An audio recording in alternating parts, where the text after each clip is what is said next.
हमने types of polynomial को जान लिया है कि क्या टाइप्स होते हैं पॉलिनोमियल्स के, बट उनको डिटेल में अब जानने की जरूरत है कि अकॉर्डिंग टू डिग्री जो आपकी पॉलिनोमियल्स होती हैं वो कैसे डिफाइन होती हैं और उनकी क्या स्टैंडर्ड फॉर्म होती है। तो सबसे पहले हम जो जानेंगे वो जानेंगे कांस्टेंट पॉलिनोमियल।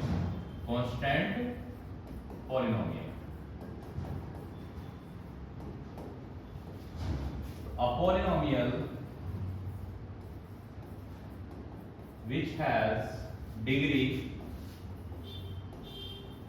0, जिसकी डिग्री 0 होती है उसे कांस्टेंट पॉलिनोमियल कहते हैं। जैसे मैंने लिखा px = 3।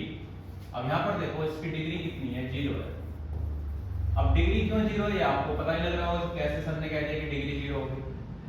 तो डिग्री कैसे 0 हुई, देखो मैंने लिखा x की पावर 0, तो यहाँ क्या होगा, ये 1 होगा इसकी वैल्यू, और इसके मल्टीपल में 1 होगा। हर किसी का मल्टीपल क्या होता है, 1 होता है।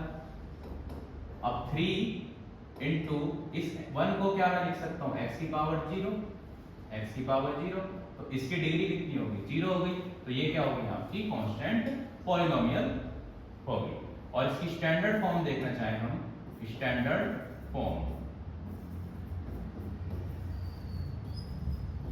फॉर्म होगी dx = a, where a is real number.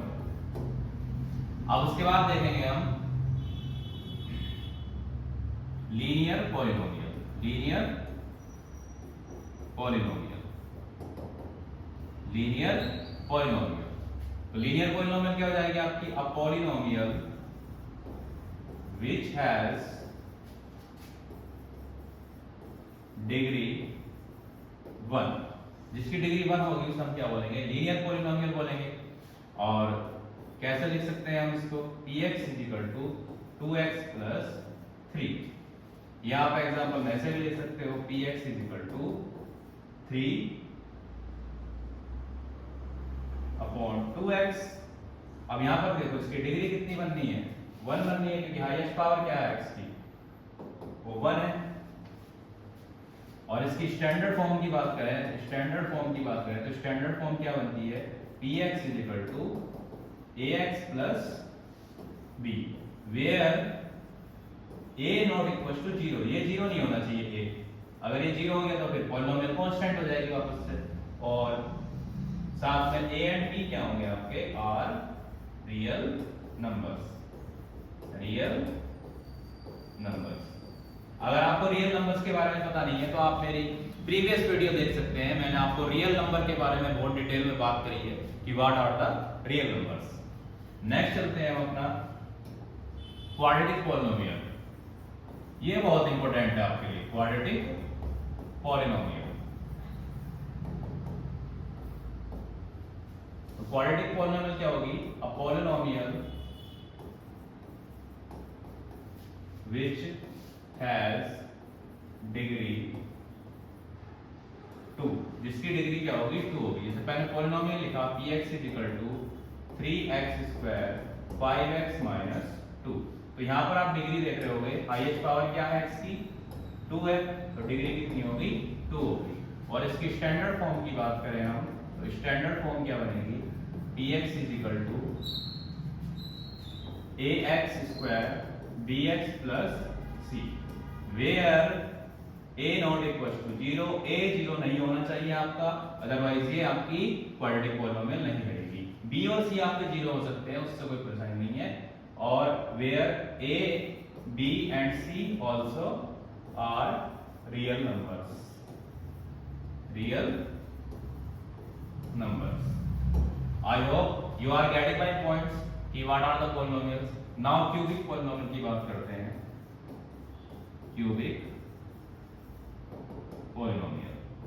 अब क्यूबिक पॉलिनोमियल क्या हो जाएगी आपकी, a polynomial which has degree 3, like मैंने लिखा आपका px = 5x³ + 4x² + 5। यहाँ पर देखो मैंने पूरी मतलब टर्म से लिखी है, मैं इसकी स्टैंडर्ड फॉर्म लिख रहा हूँ, तो इसकी डिग्री देख सकते हो आप, डिग्री कितनी हो रही है, 3 हो रही है। कितनी हो रही है, 3, क्योंकि हाईएस्ट पावर क्या है आपकी 3 है यहाँ पर। अब इसकी स्टैंडर्ड फॉर्म लिखना चाहें तो स्टैंडर्ड फॉर्म क्या होती है क्वाड्रेटिक पॉलिनोमियल की, ax³ bx² cx plus d। अब आपको क्या दिख रहा होगा, हर बार जो वेरिएबल की पावर है वो 1/1 क्या हो रही है, कम हो रही है, ठीक है। तो यही क्या होती है आपकी, मतलब वन वेरिएबल पॉलिनोमियल होती है उसको लिखने का तरीका रहता है। उसके बाद आपके आ गई बाय क्वाड्रेटिक पॉलिनोमियल, ये लास्ट है बाय क्वाड्रेटिक पॉलिनोमियल। तो बाय क्वाड्रेटिक पॉलिनोमियल की बात करते हैं तो इसमें हो जाएगा आपका polynomial which has degree 4। Example देखें जैसे 9x की power 4 plus 3x³ plus 4x² plus 4x plus 5। या स्टैंडर्ड फॉर्म में लिखना चाहूँ इसकी तो स्टैंडर्ड फॉर्म क्या होगी आपकी, ax², ax की पावर 4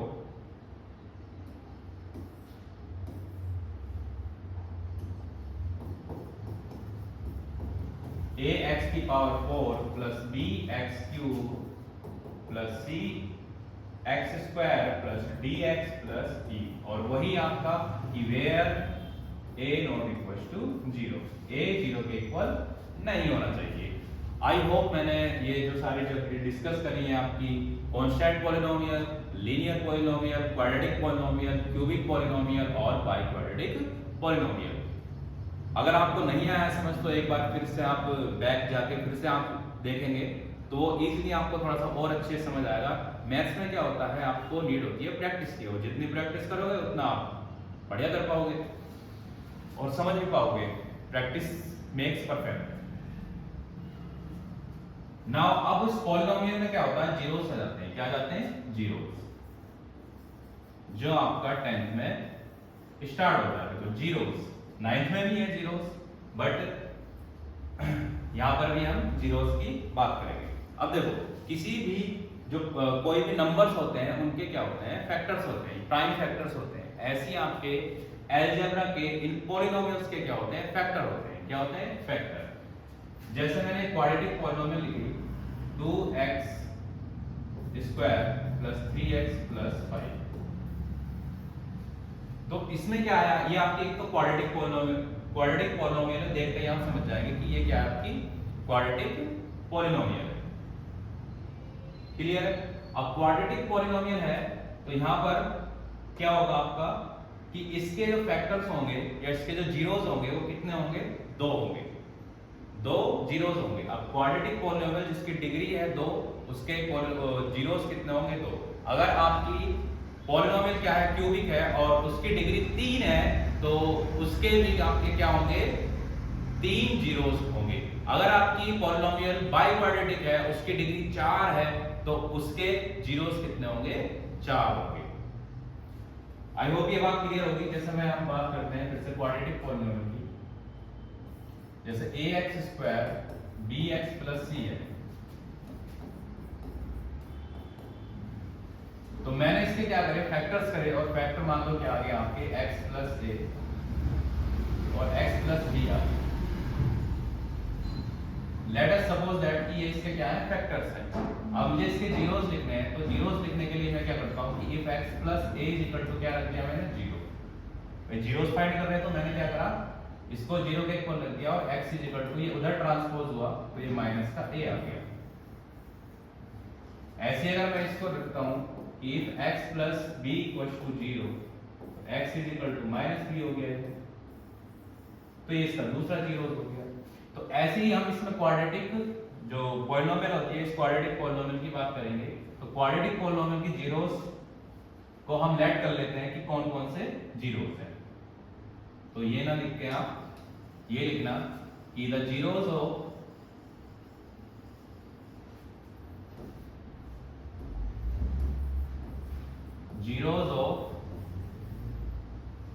क्वाड्रेटिक पॉलिनोमियल, ये लेट कर लेंगे, let the zeros of coordinate polynomials are alpha and beta, alpha and beta, alpha and beta। अब देखो एक चीज और है जो हम डिस्कस करेंगे इससे पहले कि अगर एक ग्राफ पेपर पर अगर वो x आपको दे रखा है कि x एक्सिस है और y एक्सिस है और एक क्वाड्रेटिक पॉलिनोमियल की बात हो रही है और वो ऐसे कर्व में कोई चीज जा रही है, तो उसको हम देखते ही कैसे बताएंगे कि उसके कितने जीरोस होंगे, उसके कितने। एक तो मैंने बता दिया कि जिसकी जितनी डिग्री उसके उतने ही जीरोस। अब दूसरी चीज ये है कि आपको क्या दे रखा है, ग्राफ दे रखा है और एक आप ऐसे ये आपका कर्व जा रहा है ग्राफ में, तो आप देख रहे होगे यहां पर ये कट कर रहा है और एक यहां पर कट कर रहा है, ठीक है। तो यहां पर दो जगह क्या कर रहा है, एक्स एक्सिस को क्या कर रहा है, कट कर रहा है। तो इसके कितने जीरोस हो जाएंगे, 2 जीरोस हो जाएंगे। क्या हो जाएंगे, 2 जीरोस। अगर ऐसी आपका ये एक बार कर रहा है यहां पर, तो इसके कितने जीरोस हो जाएंगे, आपके 1 जीरो हो जाएगा। क्या हो जाएगा, 1 जीरो। अगर ये 3 जगह कट कर रहा है, 4 जगह कट कर रहा है, जैसे ये और ये 1 2 3, तो इसके कितने जीरोस हो जाएंगे, 3 जीरोस। तो आपकी जो पहली एक्सरसाइज है पॉलिनोमियल्स की, जो पहली एक्सरसाइज है, बस यही है कि जहां पर भी ये कर्व जितनी बार एक्स एक्सिस को कर रहा होगा, कट कर रहा होगा, उसके उतने ही क्या हो जाएंगे, जीरोस हो जाएंगे। तो आपकी ये पहली एक्सरसाइज जाएगी। उसके बाद हमारे जो जीरोस है ये क्वाड्रेटिक पॉलिनोमियल की, मैंने लिखा ना, let be the zeros of quadratic polynomials are alpha and beta, alpha and beta. तो इनका क्या रिलेशंस होता है साथ में एक क्वाड्रेटिक पॉलिनोमियल के, उनके बारे में हम जानेंगे। तो टॉपिक है रिलेशनशिप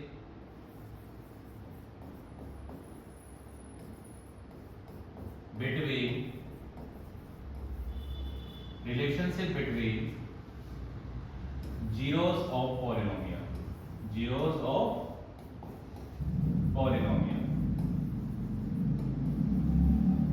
zeros of polynomials। तो देखो जैसे आपकी ये क्वाड्रेटिक पॉलिनोमियल है, इसी की बेसिकली बात करेंगे हम, ax² bx plus c। तो इसके जो जीरोस हैं, zeros are alpha and beta, alpha and beta. तो रिलेशन क्या होता है इसमें कि जब हम सम ऑफ जीरोस की बात करेंगे, सम ऑफ जीरोस, तो माइनस कोफिशिएंट ऑफ, अब बताया था ना मैंने कोफिशिएंट क्या होता है, याद आया क्या यूज है, तो coefficient of x upon coefficient of x square, which means minus, देखो कोफिशिएंट ऑफ x क्या है यहाँ पर, b, और कोफिशिएंट ऑफ x स्क्वायर क्या है यहाँ पर, a। Coefficient of x square क्या है, a। अब ऐसी प्रोडक्ट ऑफ, यहाँ पर मैं ये भी लिख देता हूँ एक चीज और, that is alpha plus beta equals to minus b upon a। ये sum of zeros is equal to क्या होता है, minus b upon a according to this quadratic polynomial। Next अगर हम बात करें प्रोडक्ट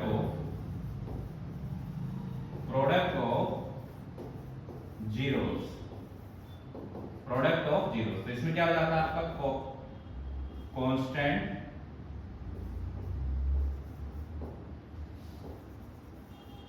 कांस्टेंट ऑफ पॉलिनोमियल यानी कि c upon coefficient of, only constant दिख रहा होगा आपको c, coefficient of x square, यानी कि ये क्या हो जाएगा आपका c अपॉन a, और इसको लिख देंगे अल्फा बीटा इक्वल्स टू, यहाँ पर शायद ना दिख रहा हो, थोड़ा जूम है तो हम इसको यहाँ लिख देते हैं alpha into beta is equal to c upon a. I hope so relation आपको समझ आ गया होगा कि relationship between zeros of polynomial px is equal to ax square bx plus c, and zeros are हमने ले लिया अल्फा बीटा, और इनमें क्या होता है, ये आपका रिलेशन होता है। अब नेक्स्ट जो वीडियो में हम जानेंगे इन क्वेश्चंस को कैसे क्या करना है, सॉल्व करना है, किस तरह के क्वेश्चंस आते हैं वो देखेंगे। इससे पहले हम एक चीज और देख लेते हैं कि अगर मुझे जीरोस गिवन है तो मुझे क्या फाइंड करनी है, क्वाड्रेटिक पॉलिनोमियल फाइंड करनी है, तो उसके लिए क्या फॉर्मूला रहेगा, if zeros are given, zeros are given, तो क्वेश्चन पूछेगा then find the quadratic polynomial, quadratic polynomial. जैसे मुझे अल्फा एंड बीटा क्या है आपके गिवन है, तो पॉलिनोमियल फाइंड करने के लिए आप ये फॉर्मूला कर लेना, ठीक है। जैसे मैं इसका पूरा सॉल्यूशन ही बता दूं कि अगर ये अल्फा एंड बीटा क्या है आपके, सॉल्यूशन से मतलब डेरिवेशन, कि भाई अल्फा एंड बीटा जीरोस है तो मैं इसको क्या लिख सकता हूं, x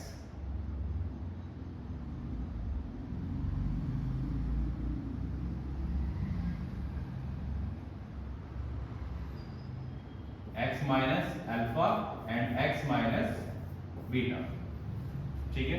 लाइक ये कैसा है कि मैंने x इज इक्वल टू क्या लिया है, अल्फा लिया है, तो इसको मैंने इधर करा तो क्या हो गया, माइनस अल्फा हो गया, ठीक है, इस तरह से। अब देखो डिस्ट्रीब्यूटिव लॉ के अकॉर्डिंग इसकी मल्टीप्लाई पहले पूरे इसमें होगी, तो ये हो जाएगा आपका x minus beta minus alpha x minus beta. तो यहां पर मैं मल्टीप्लाई करूंगा तो ये x स्क्वायर हो गया minus x beta minus alpha x और minus plus, sorry minus minus plus, तो ये क्या हो गया आपका अल्फा बीटा। अब यहाँ क्या करेंगे हम, x स्क्वायर और माइनस बाहर कॉमन ले लेंगे तो ये अल्फा प्लस बीटा हो जाएगा, और बचेगा क्या यहाँ पर, अल्फा एंड बीटा। यहाँ पर क्या ले लेते हैं, एक के कांस्टेंट ले लेते हैं, क्योंकि क्या होगा इसमें कोई नंबर होगा जो मल्टीप्लाई हो रहा होगा, तो उसको हम क्या ले लेते हैं, के ले लेते हैं, ना भी हो तो कोई दिक्कत नहीं है। तो ये आपको क्या आ जाता है, फॉर्मूला आ जाता है कि px is equal to x square minus alpha plus beta, साथ में यहाँ पर x भी होगा, alpha plus beta x plus alpha beta. तो यहाँ तक हमारी चीजें क्लियर हो गई हैं। इसके बाद आपकी जो पहली एक्सरसाइज है, पहली एक्सरसाइज में आपको जीरोस फाइंड करने हैं और वेरीफाई करने हैं कि उसके जीरोस ये सही है कि नहीं है, और सेकंड में आपको क्या दे रखा हुआ, जीरोस गिवन होंगे, आपको क्या फाइंड करनी है, क्वाड्रेटिक पॉलिनोमियल फाइंड करनी है। तो आज के लिए हमारा इतना ही इनफ है, और इसके बाद हम इसके क्वेश्चंस के बारे में जानेंगे कि व्हाट आर द क्वेश्चंस, की हाउ टू सॉल्व दैट।